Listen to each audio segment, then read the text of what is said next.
ಉತ್ತರ ಕರ್ನಾಟಕದ ಸ್ಪೆಷಲ್ ಆದಂತಹ ಉದುರು ಪಿಟ್ಲಾನ ಮಾಡ್ತಾ ಇದ್ದೀನಿ. ಚಪಾತಿ, ರೊಟ್ಟಿ, ಚಪಾತಿ ಜೊತೆ ತಿನ್ಕೊಂಡ್ರೆ ತುಂಬಾನೇ ಟೇಸ್ಟಿಯಾಗಿರುತ್ತೆ. ಮಾಡೋದು ಕೂಡ ತುಂಬ ಸುಲಭ. ಈ ಪಿಟ್ಲಾನ ಮಾಡ್ಕೊಂಡ್ಬಿಟ್ಟು 4-5 ದಿನ ತನಕ ಸ್ಟೋರ್ ಮಾಡಿ ಇಟ್ಕೊಳ್ಬಹುದು. ಪ್ರವಾಸಕ್ಕೆ ಏನಾದರೂ ಹೋಗ್ತೀರಾ ಅಂದರೆ ಈ ಪಿಟ್ಲಾನ ಮಾಡ್ಕೊಳ್ಳಿ, ತುಂಬಾನೇ ಟೇಸ್ಟಿಯಾಗಿರುತ್ತೆ. ಮಾಡೋದು ಕೂಡ ತುಂಬ ಸುಲಭ. ಹಾಯ್ ನಮಸ್ಕಾರ ಎಲ್ಲರಿಗೂ, ವೆಲ್ಕಮ್ ಟು ಮೈ ಚಾನಲ್. ಚಾನಲನ್ನು ಹೊಸದಾಗಿ ನೋಡ್ತಾ ಇದ್ರೆ ಚಾನಲನ್ನು ಸಬ್ಸ್ಕ್ರೈಬ್ ಮಾಡ್ಕೊಳ್ಳಿ, ಬೆಲ್ ಐಕನನ್ನು ಪ್ರೆಸ್ ಮಾಡ್ಕೊಳ್ಳಿ. ನಾನು ಹಾಕಿದ ವಿಡಿಯೋಸ್ ನೋಟಿಫಿಕೇಶನ್ ಸಿಗುತ್ತೆ. ಮಾಡೋದಕ್ಕೆ 1 ಕಪ್ಪಷ್ಟು ಕಡಲೆ ಹಿಟ್ಟನ್ನು ತಗೊಂಡಿದ್ದೀನಿ. ಕಡಲೆ ಹಿಟ್ಟನ್ನು ಈಗ ಪ್ಯಾನ್ಗೆ ಹಾಕ್ಕೊಂಡ್ಬಿಟ್ಟು ಮೀಡಿಯಂ ಫ್ಲೇಮ್ನಲ್ಲಿ ಹುರ್ಕೋತಾ ಇದ್ದೀನಿ. ಇದನ್ನು ಸರಿಯಾಗಿ ಹುರ್ಕೊಳ್ಬೇಕು. ಇದಕ್ಕೆ ಈಗ 1 ಟೇಬಲ್ ಸ್ಪೂನಷ್ಟು ಎಣ್ಣೆಯನ್ನು ಹಾಕ್ಕೊಂಡಿದ್ದೀನಿ. ಎಣ್ಣೆಯನ್ನು ಹಾಕ್ಕೊಂಡ್ಬಿಟ್ಟು ಸರಿಯಾಗಿ ಕಡಲೆ ಹಿಟ್ಟಿನ ಸ್ಮೆಲ್ ಬರೋವರೆಗೂ ಮತ್ತು ಗೋಲ್ಡನ್ ಬ್ರೌನ್ ಕಲರ್ ಬರೋವರೆಗೂ ಇದನ್ನು ಹುರ್ಕೊಳ್ಬೇಕು. ಈ ರೀತಿ ಕಲರ್ಗೆ ಬಂದರೆ ಸಾಕು. ಈಗ ಹಿಟ್ಟನ್ನು ಸಪ್ರೇಟಾಗಿ ತೆಕ್ಕೊಂಡಿದ್ದೀನಿ. ಪ್ಯಾನ್ಗೆ 3 ಟೇಬಲ್ ಸ್ಪೂನಷ್ಟು ಎಣ್ಣೆಯನ್ನು ಹಾಕ್ಕೊಂಡಿದ್ದೀನಿ. ಎಣ್ಣೆ ಬಿಸಿಯಾಗಿದ್ದ ಮೇಲೆ 1 ಟೇಬಲ್ ಸ್ಪೂನಷ್ಟು ಸಾಸಿವೆ, 1 ಟೇಬಲ್ ಸ್ಪೂನಷ್ಟು ಜೀರಿಗೆನ ಹಾಕ್ಕೊಂಡಿದ್ದೀನಿ. ಸಾಸಿವೆ ಜೀರಿಗೆ ಬಿಸಿಯಾಗಿದ್ದ ಮೇಲೆ ಇದಕ್ಕೆ ಈಗ ನಾನು ಒಂದು ಮೀಡಿಯಂ ಸೈಜ್ ಈರುಳ್ಳಿಯನ್ನು ಈ ಥರ ತೆಳುವಾಗಿ ಉದ್ದ ಕಟ್ ಮಾಡಿ ಹಾಕ್ಕೊಂಡಿದ್ದೀನಿ. ಸ್ವಲ್ಪ ಕರಿಬೇವು ಸೊಪ್ಪು ಮತ್ತು 4-5 ಜಜ್ಕೊಂಡಿರುವಂತಹ ಬೆಳ್ಳುಳ್ಳಿ ಕೂಡ ಹಾಕ್ಕೊಳ್ಳಿ.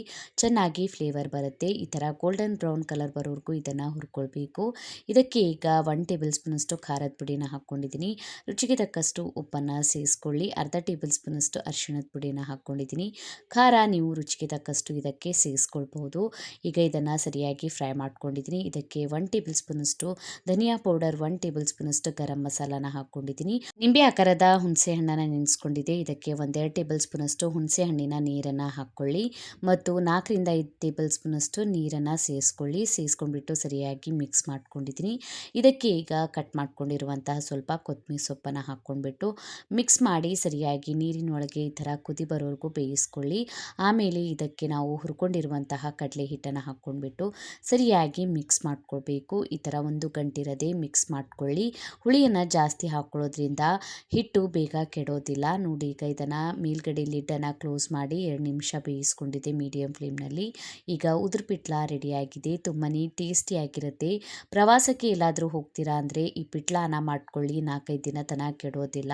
ತುಂಬಾ ಟೇಸ್ಟಿಯಾಗಿರುತ್ತೆ. ರೊಟ್ಟಿ, ಚಪಾತಿ, ಚಪಾತಿ ಜೊತೆ ಈ ವಿಧಾನದಲ್ಲಿ ಟ್ರೈ ಮಾಡಿಲ್ಲ ಅಂದರೆ ಟ್ರೈ ಮಾಡಿ ನೋಡಿ. ಕಮೆಂಟ್ ಒಳಗೆ ತಿಳಿಸಿ ವಿಡಿಯೋ ಹೇಗೆ ಅನ್ನಿಸ್ತಂತ.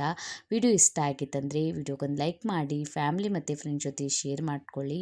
ಇದೇ ರೀತಿಯ ವಿಡಿಯೋಸನ್ನು ನೋಡೋದಕ್ಕೆ ಚಾನಲನ್ನು ಸಬ್ಸ್ಕ್ರೈಬ್ ಮಾಡ್ಕೊಳ್ಳಿ, ಬೆಲ್ ಐಕನನ್ನು ಪ್ರೆಸ್ ಮಾಡ್ಕೊಳ್ಳಿ. ನಾನು ಹಾಕಿದ ವಿಡಿಯೋಸ್ ನೋಟಿಫಿಕೇಷನ್ ನಿಮಗೆ ಸಿಗುತ್ತೆ. ನಂಗೆ ನೀವು ಇನ್ಸ್ಟಾಗ್ರಾಮ್ ಮತ್ತು ಫೇಸ್ಬುಕ್ ಪೇಜಿಗೂ ಫಾಲೋ ಮಾಡ್ಕೊಳ್ಬೋದು. ಲಿಂಕನ್ನು ನಾನು ನನ್ನ ಡಿಸ್ಕ್ರಿಪ್ಷನ್ ಬಾಕ್ಸ್ನಲ್ಲಿ ಕೊಟ್ಟಿರ್ತೀನಿ. Thank you for watching.